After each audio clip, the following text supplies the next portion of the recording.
Good morning বন্ধুরা, আপনারা সবাই কেমন আছেন?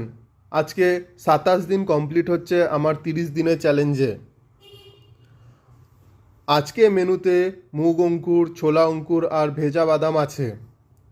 আজকে ভেজা বাদাম উপকারিতা নিয়ে কথা বলবো। ব্লাড সুগার কন্ট্রোল করতে হেল্প করে, হরমোনস ব্যালেন্স করতে সাহায্য করে, কোলেস্টেরল লেভেল কমাতে সাহায্য করে, ফ্যাট কমাতে সাহায্য করে আর হেয়ার গ্রোথে হেল্প করে।